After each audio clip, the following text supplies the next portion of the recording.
Hello and welcome to my channel. I have here the World of Fantasy Model Kit number 2. This is from Masterbox and it's kit number MB24008. And these kits are manufactured in the UK and the scale is 1:24.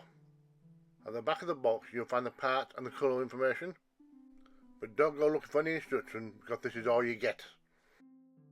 Because inside the box all it contains is 2 sprues, which means when it comes to building this kit you're going to rely on mostly guesswork.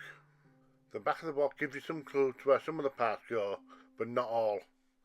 There's a reason why these kits are fairly cheap. But anyway, let's take a look at the sprues.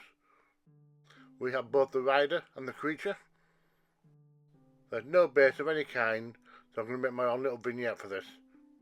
First things first, start clipping the parts, which obviously belong together. And then between the use of a craft knife and a file, get those parts cleaned up. Also with this kit there's no hard interlocking pieces, which means you've got a pretty good chance of not being in alignment, but unfortunately you won't know until you add on further pieces. Anyway, my glue of choice is plastic cement, as this will weld both halves together. I had to use some clamps to force the parts to fit. As you can see, I've just figured out how to assemble the head, which consists of 3 parts, and it's just a matter of systematically going round and gluing on the obvious parts.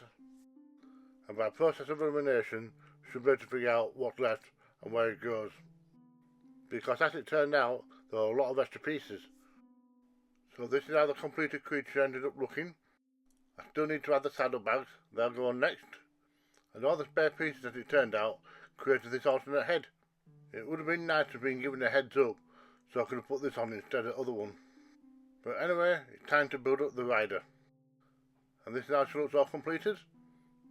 I've decided to keep them both separate for painting purposes, although I kept checking during assembly that she fits perfectly on the creature. There's quite a few gaps to fill in. I find this plastic putty from Vallejo ideal because of the small nozzle. And once that's done, I'll put it to one side to set. Then it's just a matter of using a tiny file to clean it all up. This doesn't have to be perfect, it just has to be better than what it was. Once it has some paint on it, you won't notice the filler. And speaking of paint, it's prime time. I had several light coats covering all the angles, and once it's dried, I can crack on with the painting. I'm not going to do anything too special here. I'm going to use a similar colour scheme to what's shown in the example, and I'm going to achieve that by using the usual methods. That's normal flat colour, dry brushing and washes, and while I'm waiting for the paint to dry on one character, I'll work on the other one, as that's the most effective use of time. As you can see, the colours are fairly earthly and organic, which is exactly how they would be in a basic civilization. And for the seated warrior, I'm using a lot of leathers and bronze. When it comes to the detail work, I find panel liners are very useful, as the ink drops into all the crevices and brings out the lines, and I'm left with details so fine that I couldn't possibly achieve it with painting. And with that, that's the creature completed. I'm pretty pleased with him, but I've got nowhere to display him. I have some scrap 10mm thick PVC board, which is the right size. I just need to remove the protective film and get to work on it. First off, I give it a neat black trim. Then I brush on a dark brown base layer for the top. You can always use some sculpture mould to make the ground a little bit less flat, but I felt that I could get away with it on this occasion. I managed to find a bag of cheap assorted plastic plants. I'm just selecting a nice variety to spread out. Since they all have stems, I'm going to drill in some holes so they've got something to attach to. As you can see, they slot right in, and with a little drop of PVA glue it will remain there permanently. Now I want the bigger plant at the back, and I want them to get progressively smaller as they approach the front. I also sprinkled on some loose grass for some variation, and I've cut up some other plants to make them even smaller. Right, it's now time for the rider and the mount to unite.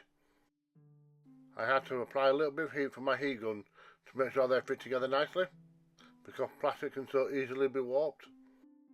I have a new product I want to try out for the base. It's called Wet Mud from AK, and I'm going to dab this on all across the middle.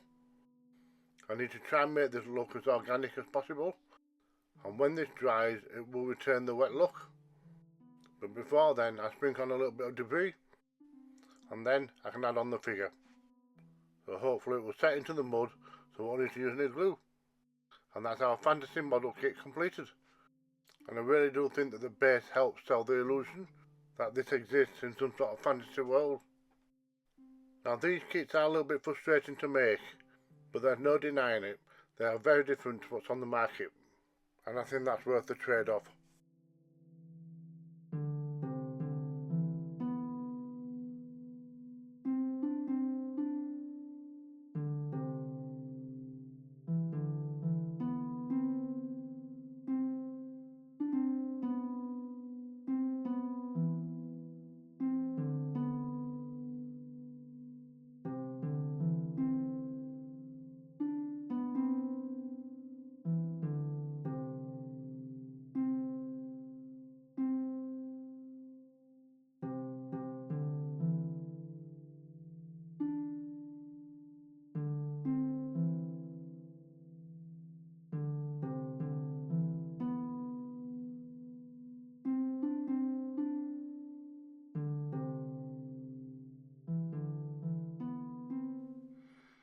Thank you for watching.